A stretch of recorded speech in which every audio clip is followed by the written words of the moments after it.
ველას 100 წლის თავისადმი მიძღვნილ ლიტერატურულ საღამოს უმასპინძლა ღონისძიებაში მოსავლე ახალგაზრდობის ეროვნული სასახლის სხვადასხვა კაბინეტის ახსაზრდელები და მუსიკალური კოლექტივები მონაწილეობდნენ. გამომცვლელებმა ისაუბრეს ვაჟას შემოქმედებაზე და მისი არაერთი ლექსი წაიკითხეს. საღამოს ფარგლებში მოეწყო სახვითი და გამოყენებითი ხელოვნების კაბინეტის მოსწავლეების გამოფენა.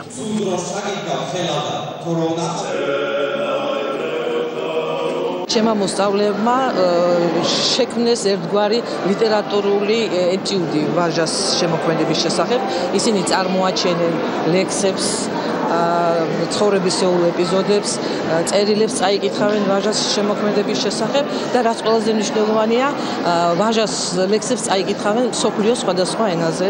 ვაჟას ღონისძიებების თავისებურება არის ის, რომ ყოველგვარ სამთავრობო გადაწყვეტილებაზე, სახელისუფლებო ღონისძიებებზე ადრე იწყება მოძრაობა ხალხიდან, იმიტომ რომ ის ჭეშმარიტად სახალხო გენიალურია და კაცობრიობის და მომავლის, მაგრამ ყველაზე მნიშვნელოვანი რაც მას აქვს, ჭეშმარიტად სახალხო პოეტია, სახალხო მწერალია და ისი სიყვარული ხალხის სიყვარული ვაჟას მიმართ გადაწონის ყველაფერს.